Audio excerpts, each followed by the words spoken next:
Okay, so I see people making videos of the Ryzen 2700X, and it's actually a really good processor, but it's not good for PUBG, and I'm going to show you why. You can't record it. If you're using, let's say you're using a GTX 750 Ti like I am, you can't play and record it at the same time. It's only using one core of your CPU, and there's no way to change that because there's something broken where it won't detect all 8 cores, even though it says you have 8 and I guess 16, but you have 8, right? I've even went into MS config and made sure that it says all 16 are usable, and it still does not work. And my other computer that from 2014, even though it has liquid cooling, this one here, the Ryzen 2700X, does not need liquid cooling. And the reason why is because you have a stock cooler, and this stock cooler works better because doesn't use as much heat on this CPU, and that could be the downfall for this one, because you need it to be running high and hot for PUBG. It's weird, but like my AMD 9590 can record this while I'm playing, but if I were to slide my GTX 750 Ti in this computer and try and play PUBG and record it at the same time, it's got frame rate lags, it's got 0% chance on OBS, like I put it at 30 and it's recording at like 25. And then PUBG is running at like 45 frames, which it's not supposed to. It's supposed to actually probably be running around 100. And it's like peaking my graphics card 100%, and then it's showing that my CPU is only using like 17.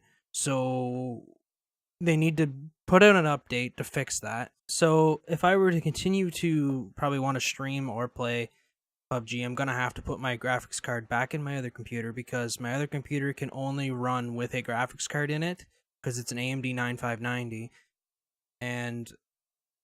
Or I could buy a 1080 Ti and put it in my Ryzen 2700X and probably get 140 frames like other people are doing.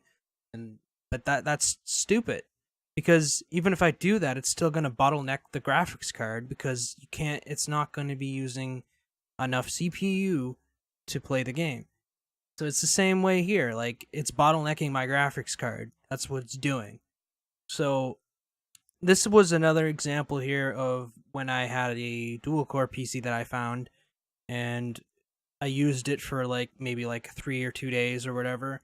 My AMD was able to stream it to OBS to the dual core Windows 10, and it actually worked pretty good. It actually has better quality than the Ryzen 2700X, using virtually no resources whatsoever to send it across. So if I do that in the future, I'll use the Ryzen, because the Ryzen 2700X can just be by itself, no graphics card, and it will probably run OBS at 60 frames, 1080p, and then I'll go from my main computer, and I'll probably just buy a better graphics card. Well, not my main computer, it's older, but still, it's a lot better for PUBG.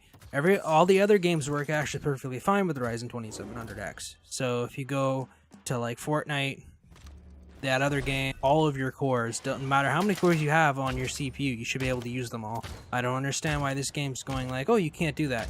Now, I could probably get a program that allows me to set specific games to use all the cores. Now, I know you could do that in the past, so I'll probably try and do that. Because like my temps are not even high, they're like 60, 70. And that's because this CPU does not run hot. But my other one runs really hot. And it's also overclockable.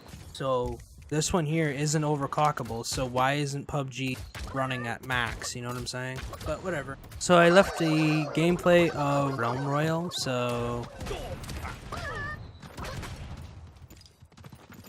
subscribe if you like my content. You want to get all notifications and updates, click the bell, checkmark the box, smack that like button, tell me what you guys want to see in the future, and I will get to it when I can.